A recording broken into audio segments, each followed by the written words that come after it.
I got bubble too.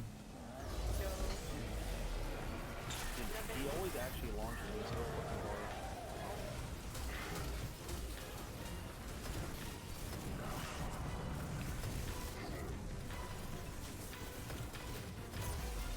I'm doing 50k. Yeah. Dude, last time we were doing 20, like I was doing 27k or something. Yeah. First in, last out, does 55 every time I hit him in the crit. Oh shit. I walked up into the debris. You know, I thought we killed Taniks like a while ago, but complaints about who we fought as the final boss aside, I found it pretty funny that a slug shotgun would be the DPS king for the final encounter of the Deep Stone Crypt.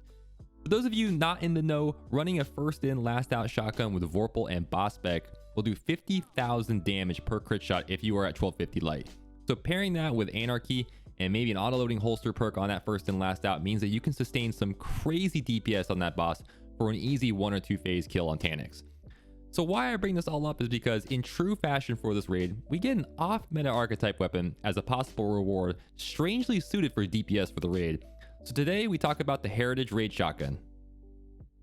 This is a precision slug frame like all the rest, but fits into the kinetic slot. I'm going to be very upfront here and say that if you want the right role for PvE and to completely obliterate Taniks or other bosses, you want Reconstruction. As I mentioned in my other raid weapon reviews, this raid specific perk is the king of perks, allowing you to at least double your normal magazine capacity. That means you can enter the Taniks fight with 12 rounds, pair that with boss spec, and you can do 46,000 damage per crit shot. You can't roll Vorpal with the shoddy, but with 12 rounds, you can do more sustained DPS than first and last out with Vorpal and boss spec because of that reload speed.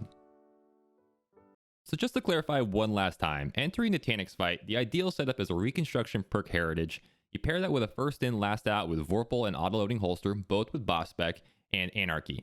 If you can get 5 fire team members with that, the 6th using Divinity, and you all just shoot 2 rounds of Anarchy at Taniks, swap to first in last out, pump 6 rounds, and then swap to Heritage to pop out another 12 rounds, easy mode engage, easy 1 phase.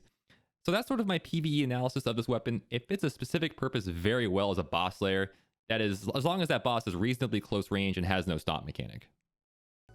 Now for PvP, I love slug shotguns, one of the most satisfying weapons to use, and so I was curious to see how this gun would perform in Crucible. In general, it has a nice sight that makes lining up shots fairly easy. It has a good heavy metallic sound when you fire it, so it gets a pass there. But what I was most curious by was, could I use the recombination perk to single body shot kill an enemy? And thank you to Panda and Crayon for helping me test this all out. In the video here, you can see that at no recombination active, it does 151 damage to the body. With ×1, it also does 151. But at ×2, it does 166. So I'm thinking, hey, maybe we're getting somewhere. Now, to be very upfront, I didn't have time to test out each level. So I ramped up all the way to ×10 recombination. And to my shock, it did only 151 to the body again. So that was a big disappointment, one, but clearly something's bugged, and I'm hoping that Bungie can address this soon. You know, based on a linear path, I would assume you could one-shot body with a ×6 or ×8 recombination, but that's just not something you're realistically going to have happen in a Crucible match. Overall, in PvP, it's nothing special as a slug shotgun. You can roll slide shot and thresh, which is kind of intriguing, but I wouldn't recommend this over Fellwinters or Astral in Trials. Anyways, guys, regardless of its mediocrity in PvP, this is for sure a must-have in your arsenal if you can get it with Reconstruction. It just makes Taniks kind of a joke encounter. Let me know what your thoughts are in the comments below, and if you enjoyed this video, please hit that like and subscribe button.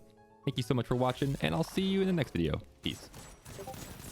So one last thing, big thank you to Cam, Landy, and the Thunderspank clan for helping get the gameplay footage against Taniks, and helping me complete the raid.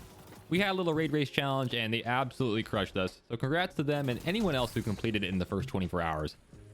And lastly, I want to say thank you to all my clanmates, the amazing community that we've built over 5 years. Destiny is nothing without your friends, and I'm grateful for all of you. Happy Thanksgiving. Scroll, scroll, scroll.